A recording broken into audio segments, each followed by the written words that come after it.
Okay, चलिए जी ध्यान दीजिए इधर। Good evening everyone. ठीक है, आज से हम लोग कौन सा चैप्टर स्टार्ट करने वाले हैं भाई? कौन सा सब्जेक्ट स्टार्ट करने वाले हैं आज हम लोग? Business studies. Okay, business studies में हम लोगों का सबसे पहला जो चैप्टर है वो चैप्टर कौन सा है? Nature and significance of management. Okay, तो बेसिकली हम लोगों को मैनेजमेंट के बारे में पढ़ना है। ओके, तो मैनेजमेंट का के बारे में आप लोगों से पढ़ने से पहले मैं आप लोगों के साथ आज एक लीजेंडरी केस स्टडी डिस्कस करना चाहता हूँ। इंडिया की लीजेंडरी केस स्टडी है।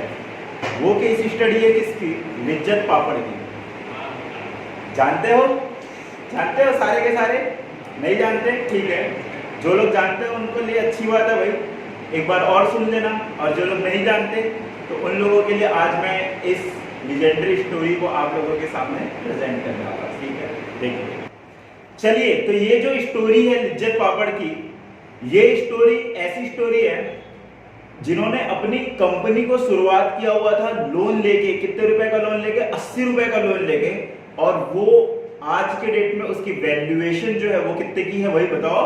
16,000 करोड़ रुपए की। ठीक है, ये जो हम लोगों की स्टोरी बिगिन होती है, स्टोरी कब से बिगिन होती है भाई? 1950s की मैं आप लोगों को स्टोरी बता रहा हूं।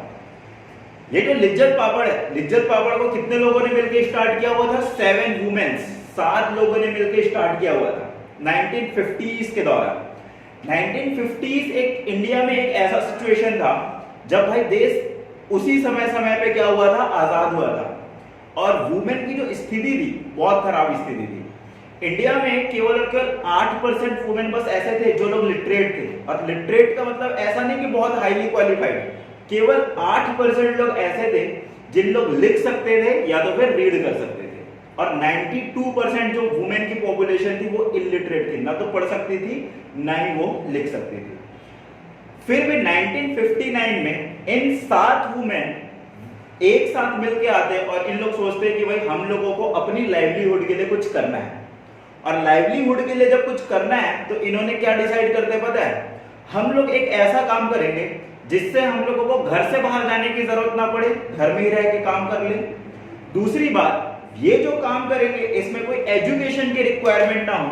और तीसरी बात, हम लोग घर से बाहर निकले बिना, दूसरा बिना एजुकेशन के भी हम लोग मार्केट के अंदर ऐसा कॉम्पिटिटिव प्रोडक्ट लेके आएंगे जो भाई लोगों की नीड को फुलफिल कर पाए।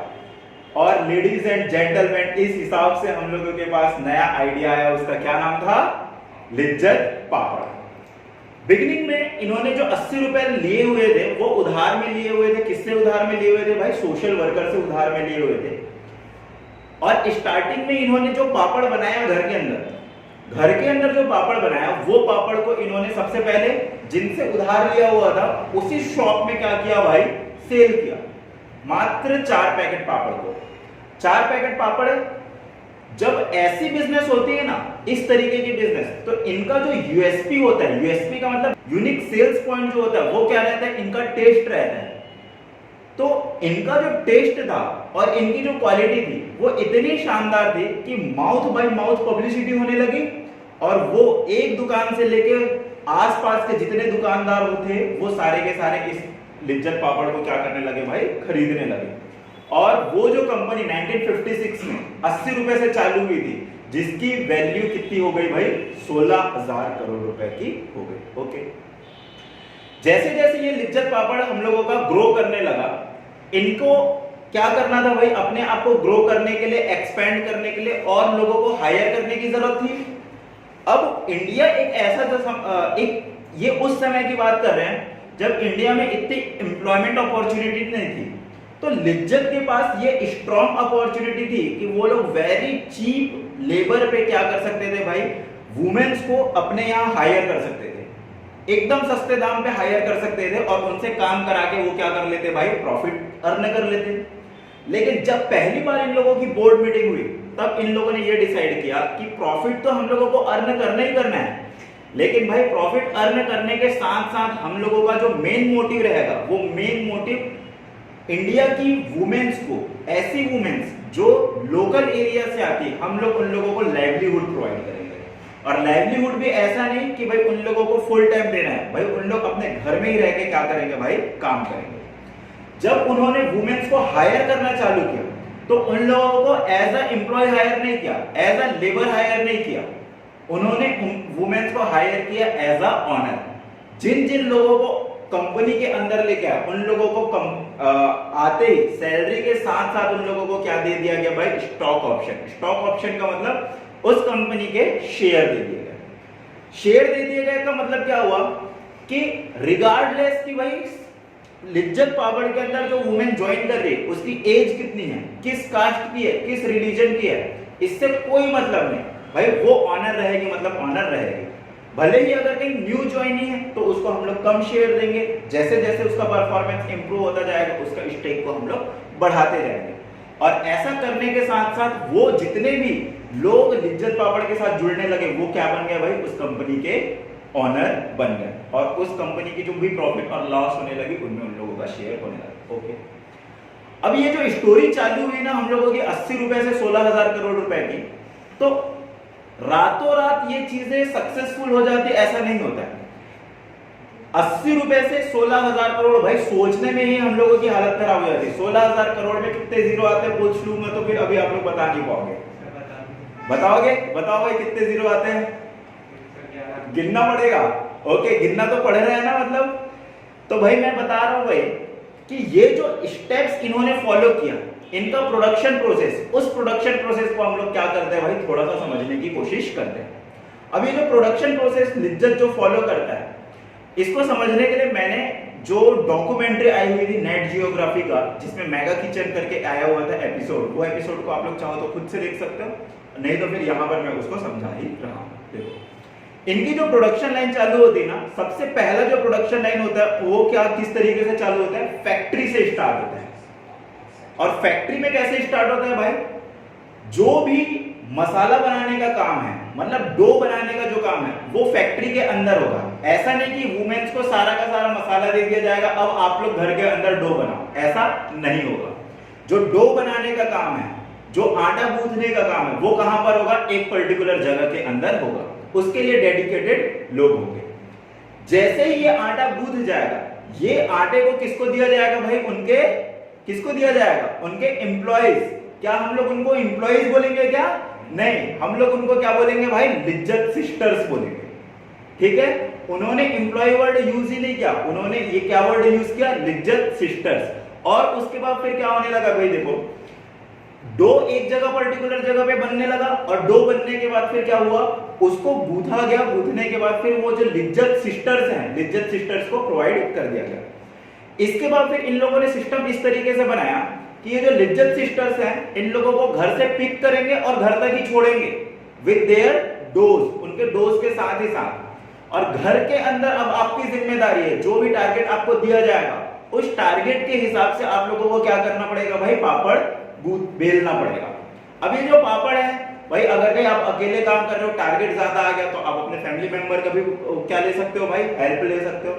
इन लोगों को स्पेसिफिकली एक साइज दे दिया गया कि इतने बड़े साइज का ही आप लोगों का पापड़ होना चाहिए, जैसे कि आप लोग वीडियो में देख सकते हो, है ना, कि एक जो क्या होता है, हम लोग क्या बोलते हैं उसको, चौकी बोलते हैं, तो उस चौकी के साइज का क्या होना चाहिए भाई, पापड़ होना चाहिए। ओके, अब देखिए, अगर कहीं मैं नंबर के बारे में बात करूं तो एक पर्टिकुलर डे पे जो लिज्जत कंपनी होती है, वो लिज्जत कितना पापड़ बनाती है आप लोगों को पता है क्या, 13.5 लाख पापड़ बनाती है। 13.5 लाख पापड़, इतना ज्यादा पापड़ होता है कि जिससे 44 फुटबॉल ग्राउंड क्या हो जाएगा भाई, कवर हो जाएगा।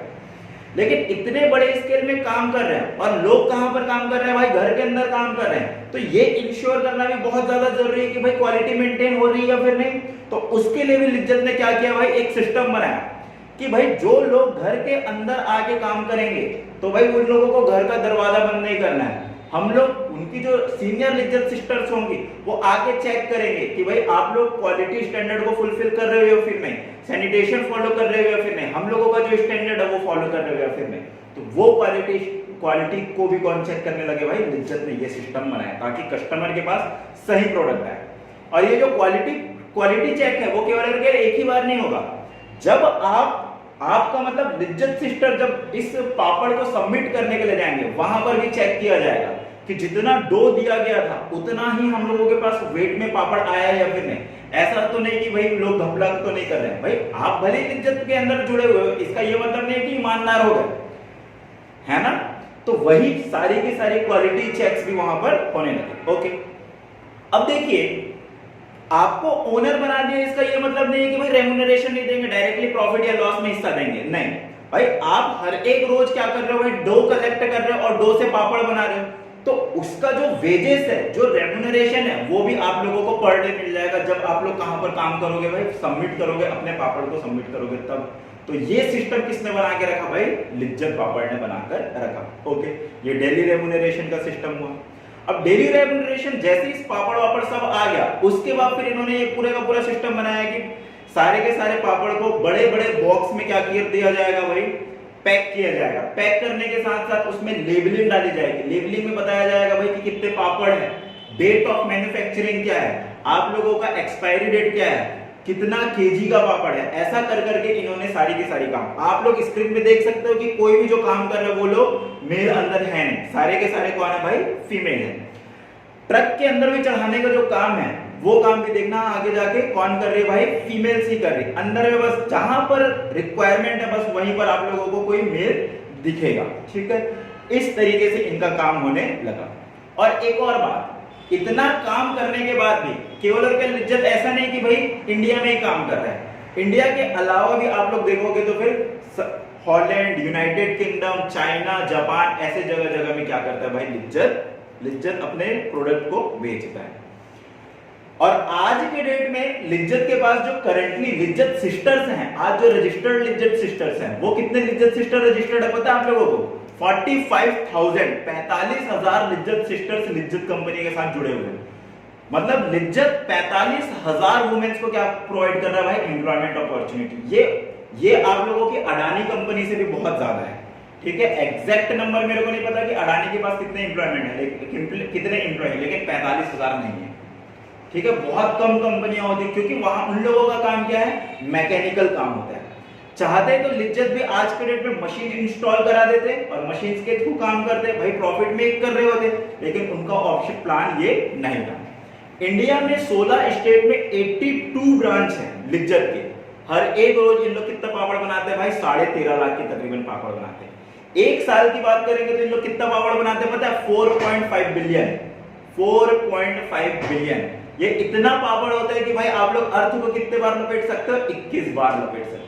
तो ये है भाई हम लोगों की किसकी स्टोरी, किसकी लेजेंडरी स्टोरी, लिज्जत पापड़ की। ये लिज्जत पापड़ की स्टोरी सुनाने का मेरा जो मोटो था वो ये था कि भाई कैसे इंडिया के अंदर ही इतनी बड़ी बड़ी कंपनियां हैं जो भाई, अगर भाई किसी कंपनी के बारे में बात करोगे जो 45,000 लोगों को एम्प्लॉयमेंट दे रहे हो, तो आज उसकी वैल्यू लाखों करोड़ों डॉलर में होगी, लाखों करोड़ों डॉलर में होंगी, मैं ऐसा बता रहा हूं। फिर भी लिज्जत कंपनी की वैल्यू 16,000 करोड़ होने के बावजूद वो कितने लोगों को रोजगार दे रही भाई, 45,000 लोगों को। और आज तक लिज्जत सिस्टर्स जो जुड़े हुए हैं वो उसमें 1 लाख लिज्जत सिस्टर्स जुड़ चुके हैं।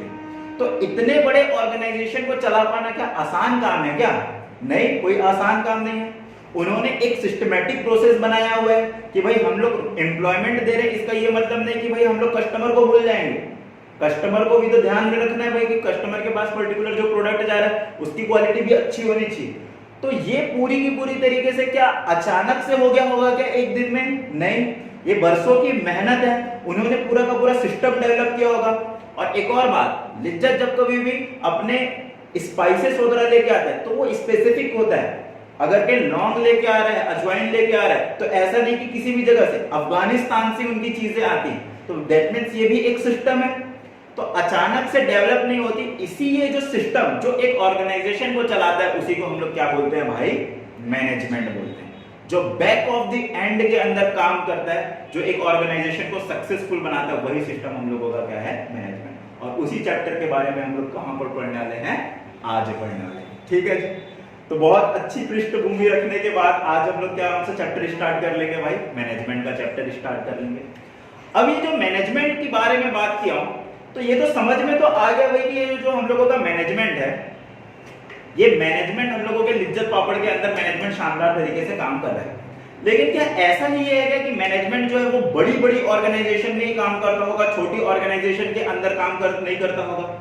ऐसा नहीं है भाई। मैनेजमेंट सारी की सारी ऑर्गेनाइजेशन, अगर कहीं आप लोग स्कूल के बारे में भी बात करोगे तो क्या स्कूल के अंदर आप लोगों का मैनेजमेंट होता है या फिर नहीं होता? होता है भाई। प्रिंसिपल जी क्यों बैठे हुए हैं? यही चीज को देखने के लिए कि भाई स्कूल का जो ऑब्जेक्टिव है वो ऑब्जेक्टिव सही तरीके से फुलफिल हो रहा है या फिर नहीं।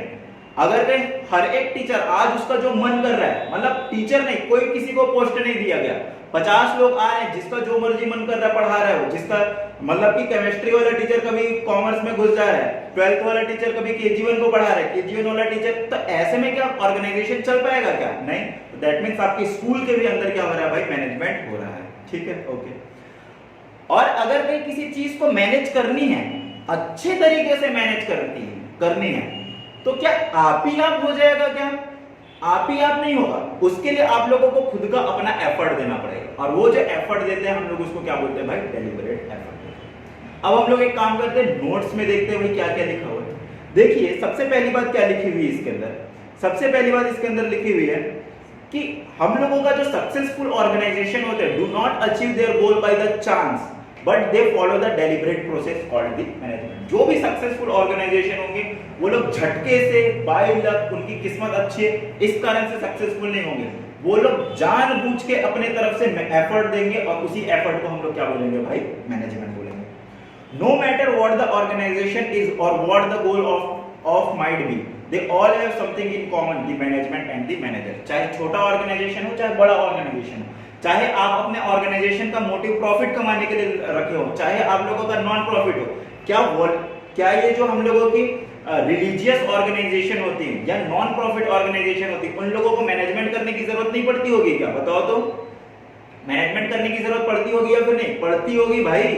बड़े बड़े ऑर्गेनाइजेशन जैसे कि मिरिंडा एंड गेट्स फाउंडेशन, आप लोगों को पता है कितना बड़ा ऑर्गेनाइजेशन है? पूरे वर्ल्ड के अंदर एजुकेशन और हंगर को भी इन लोग क्या करने का, फ्री करने का प्रोग्राम चलाते हैं। तो ये सारे के सारे ऑर्गेनाइजेशन के लिए भी हम लोगों को किसकी जरूरत पड़ती है भाई? मैनेजमेंट और मैनेजर। एक और बात क्या बोल के रखा हुआ है? Management is essential in the organisation, big और स्मॉल, प्रॉफिट और non profit, service, manufacturing, management is necessary so that individual make their best contribution toward the group objective. क्यों मैनेजमेंट जरूरी भाई? देखो 45,000 लोग लिज्जत के अंदर काम कर रहे हैं, सबका अपना अपना ऑब्जेक्टिव होगा, लेकिन उनको एक डायरेक्शन देना तो जरूरी। तो ये डायरेक्शन भी कौन देगा? हम लोगों का मैनेजमेंट ही देगा। इतना तो हम लोगों ने समझ गया कि भाई ये सारी की सारी चीजें मैनेजमेंट में होनी चाहिए, लेकिन बेसिकली मैनेजमेंट के बारे में आप लोगों को बोला जाए कि बताओ भाई मैनेजमेंट है क्या, तो क्या बताओगे? बताओ क्या जवाब दोगे? क्या है management? Management is the art of getting work done to other effectively and efficiently. बिल्कुल सही बात है। मतलब कोई भी एक ऐसा काम या कोई भी एक ऐसा प्रोसेस जिसके जरिए आपको जो काम कराना है वो काम आप करवा लेते हो, तो दैट मीन्स हम लोग बोलेंगे कि भाई आप लोग सही तरीके से मैनेजमेंट कर रहे हैं। जैसे कि स्कूल में ऑब्जेक्टिव क्या है भाई? कि हम लोगों को एजुकेशन प्रोवाइड कराना है। अगर कहीं आप इस काम में सक्सेसफुल हो गए, दैट मीन्स आप क्या कर रहे हो भाई? मैनेजमेंट कर रहे हो। देखिए क्या लिखा हुआ है, चलिए जी देखिए। कंसेप्ट ऑफ मैनेजमेंट के अंदर क्या बोल रहा है? Management has been defined as the process of getting things done with the aim of achieving goals effectively and efficiently.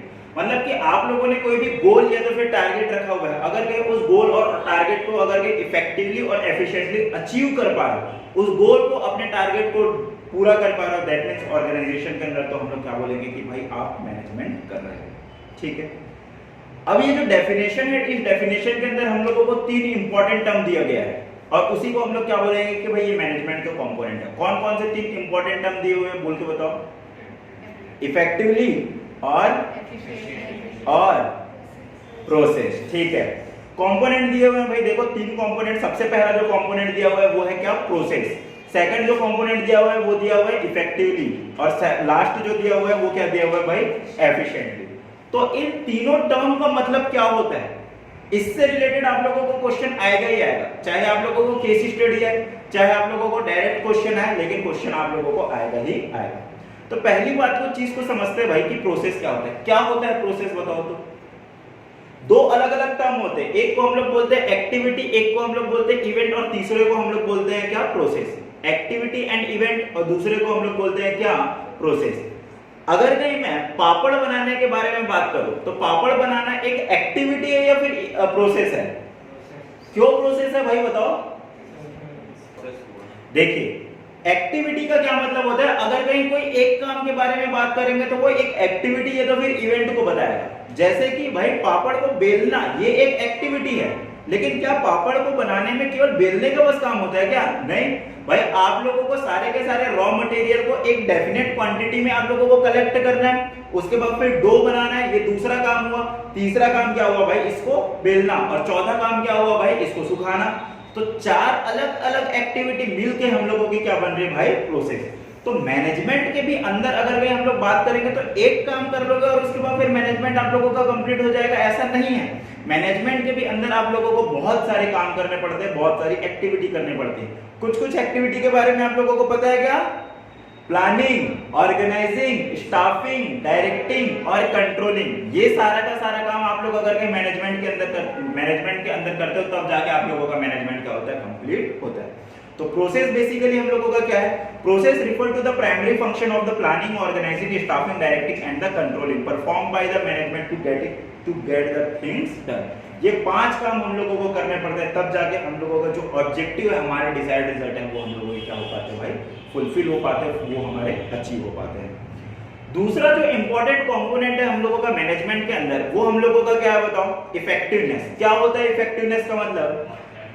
Effectiveness का मतलब होता है कि भाई मैंने आप लोगों को कोई काम दिया और वो काम आप लोग करके आ रहे हो या फिर नहीं, वो काम कर ले रहे हो या फिर नहीं, उसको हम लोग क्या बोलेंगे भाई? इफेक्टिवनेस बोलेंगे।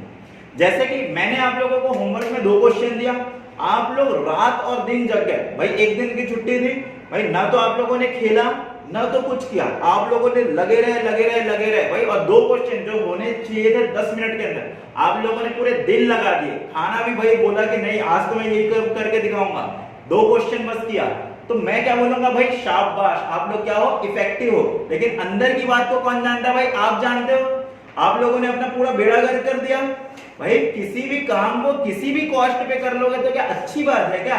नहीं, अच्छी बात नहीं है। लेकिन फिर भी काम तो किया आप लोगों ने पूरा का पूरा भाई, उससे तो अच्छा जिसने काम ही नहीं किया। ठीक है, तो इफेक्टिवनेस का मतलब क्या होता है भाई? कि जो टाइम मैंने आप लोगों को दिया हुआ है उस टाइम के अंदर, मैंने आप लोगों को 1 दिन का समय दिया हुआ है, कल आके मेरे को दिखाना, तो कल तक आप लोगों ने काम को कर दिया, तो दैट मींस मैं क्या बोलूंगा कि आप लोग इफेक्टिव। ठीक है, इफेक्टिवनेस का मतलब क्या होता है? बेसिकली इफेक्टिवनेस का मतलब होता है कि भाई आप लोगों को जो भी टास्क दिया गया है, आप लोग उस टास्क को क्या कर दिए भाई? फिनिश कर दिए। तो फिनिश कर दिए तो हम लोग क्या बोलेंगे कि ये आप लोग इफेक्टिव हो। दूसरी बात, in other word completing the right task to achieve the definite goal within the time frame होता है। जितना समय आप लोगों को दिया गया उतने टाइम पीरियड के अंदर आप लोगों ने टास्क को कर दिया, दैट मींस आप लोग इफेक्टिव हो। तीसरी बात, इट इज कंसर्न विद, किससे कंसर्न होता है? इसको किस बात से मतलब है? इसको मतलब है आप लोगों के एंड रिजल्ट से। एंड रिजल्ट का मतलब आप मेरे को काम करके दिखा दो, आपने कैसे किया मेरे को उस बात से कोई मतलब नहीं। जो तीसरा कंपोनेंट है हम लोगों का मैनेजमेंट के अंदर, वो हम लोगों का कौन सा कंपोनेंट होता है भाई? एफिशिएंटली। एफिशिएंटली का मतलब क्या हो गया? मतलब कि भाई काम जो है वो 10 मिनट के अंदर हो जाना चाहिए था। मैं तो चेक क्या 10 मिनट के अंदर चेक करूंगा क्या? नहीं, मैं तो चेक करूंगा कल। लेकिन घर गए, आपने पहले चेक किया भाई कि हाँ किस तरीके से मेरा क्वेश्चन होना है, और 10 मिनट के अंदर कर लिया काम, तो दैट मींस मैं क्या बोलूंगा कि भाई आप एफिशिएंट हो। ऑर्गेनाइजेशन के नजरिए से अगर कहीं मैं देखूं, मान के चलो लिज्जत पापड़ की बात कर दें, लिज्जत इस चैप्टर में हम लोग लिज्जत पापड़ को बेस लेके चलेंगे, दूसरे चैप्टर में दूसरे को बेस लेके चल देंगे। लिज्जत पापड़ के बारे में अगर कहीं मैं बात करके चलता हूं, आपको अगर कहीं 5 केजी डो दिया गया है, तो भाई 5 केजी डो से कितना केजी पापड़ बनना चाहिए? 5 केजी पापड़ बनना चाहिए भाई डो अगर कहीं आप लोगों को 5 केजी मिला हुआ है तो पापड़ भी कितना केजी बनना चाहिए? 5 केजी बनना चाहिए। हो सकता है कि 50 ग्राम, उसमें से 50 ग्राम या 100 ग्राम आप लोगों का क्या है भाई? नॉर्मल वेस्टेज है। ये ऑल ओवर इंडस्ट्री हर किसी का हो जाता है, तो वेस्ट हो गया, कोई समस्या की बात नहीं। लेकिन भाई 5 केजी में से आप लोग कितना बना के दे रहे हो भाई? मात्र 3 केजी निकाल के दे रहे हो। तो क्या मैं आप लोगों को बोलूंगा कि आप एफिशिएंट हो? नहीं, या मैं बोल रहा हूँ कि 5 केजी पापड़ बनाने के लिए, मैं आप लोगों को बोला कि 5 केजी पापड़ बनाओ, लेकिन 5 केजी पापड़ बनाने के लिए आप लोगों ने 10 केजी रॉ मटेरियल यूज कर लिया। मतलब कि आप लोगों ने काम तो करके दिखा दिया मेरे को, काम किया या फिर नहीं? मैंने बोला 5 किलो पापड़ बना के बताओ, 5 किलो पापड़ तो बना ले रहे हो, लेकिन क्या आप लोगों ने 5 केजी रॉ मटेरियल के अंदर बनाया है?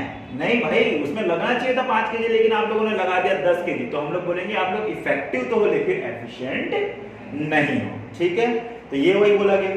मतलब कि एफिशिएंटली का मतलब होता है completing the task using the minimum resource, कम से कम रिसोर्स यूज करके आप लोग काम को करके कंप्लीट कर ले रहे हो, तो हम लोग क्या बोलेंगे कि भाई आप एफिशिएंट हो। Next, efficiency is concern with the cost benefit analysis. जब कभी भी हम लोग एफिशिएंसी के बारे में बात करेंगे तो भाई आप लोगों को कॉस्ट को देखना ही पड़ेगा, मतलब कि कितना इनपुट डाला और उससे कितना आउटपुट निकला, ये आप लोगों को ध्यान में रखना ही पड़ेगा।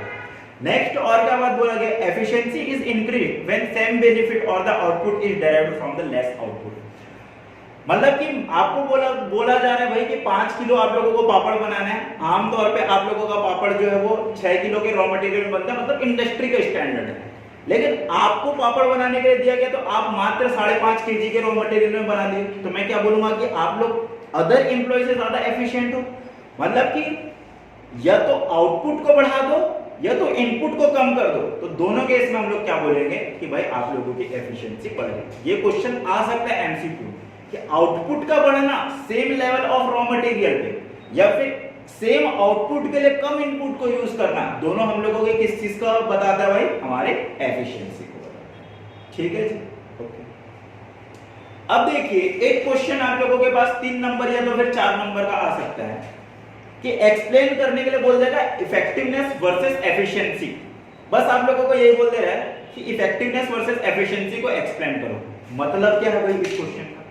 इस क्वेश्चन का मतलब ये है कि भाई एक ऑर्गेनाइजेशन के लिए इफेक्टिवनेस ज्यादा जरूरी है या फिर एफिशिएंसी ज्यादा जरूरी है? बताओ भाई क्या ज्यादा जरूरी है, इफेक्टिवनेस ज्यादा जरूरी है या फिर एफिशिएंसी?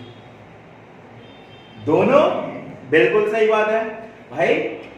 कोई ऑर्गेनाइजेशन हो सकता है कि बहुत ज्यादा इफेक्टिव हो। इफेक्टिव का मतलब क्या होता है?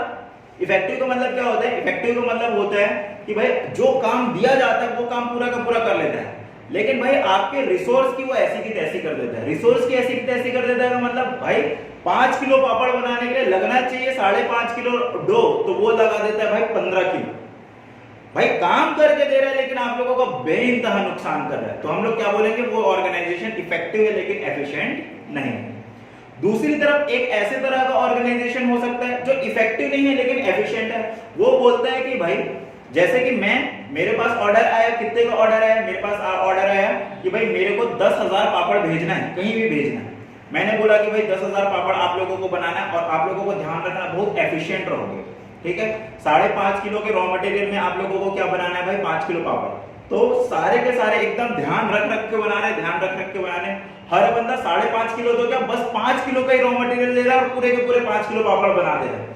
एंड पे जब मैं उनको पूछता हूँ कि भाई 10,000 बन गए, तो वो बोलते हैं कि नहीं भाई अभी तो मात्र 500 बने हुए। तो मेरे को बताओ ऐसी सिचुएशन में क्या होगा? ऐसी सिचुएशन में मैं अपने ऑर्डर को ही फुलफिल नहीं कर पाऊंगा। भाई ऐसी एफिशिएंसी का क्या मतलब कि जब मैं अपने ऑर्डर को फुलफिल नहीं कर पा रहा हूं, अपने कमिटमेंट को, अगर मैं अपने कमिटमेंट को फुलफिल नहीं कर पाऊंगा तो क्या होगा, मार्केट के अंदर दूसरा बंदा आ जाएगा और दूसरी बंदा क्या करेगा भाई, आप लोगों की अपॉर्चुनिटी को ग्रैब कर जाएगा और आप लोग कंपटीशन से बाहर हो जाओगे। तो दैट मींस एफिशिएंट होना बस काम नहीं करेगा भाई, एफिशिएंट होने के साथ साथ आप लोगों को अपने टारगेट को भी मीट करना पड़ेगा। इफेक्टिव होने से भी काम नहीं चलेगा, इफेक्टिव बस हो तो फिर भाई आप लोगों को बहुत ज्यादा नुकसान है। देख लेते हैं भाई नोट्स के अंदर क्या क्या बोला जाए। समझ में आ रहा है ना चीजें? नहीं आएगी तो पूछ लेना। उदिता समझ में आ रहा है? ठीक है, क्या बोला जा रहा है देखते हैं। These two terms are different but they are interrelated। ये दोनों के दोनों टर्म अलग तो हैं लेकिन एक दूसरे के साथ क्या करते हैं भाई, रिलेटेड है। ठीक है, मतलब एक दूसरे को इफेक्ट करते हैं। इंटररिलेटेड का मतलब एक दूसरे को इफेक्ट करते हैं। For management it is important to be both effective और एफिशिएंट। मैनेजमेंट के लिए दोनों होना चाहिए भाई, इफेक्टिव भी रहो और एफिशिएंट भी रहो।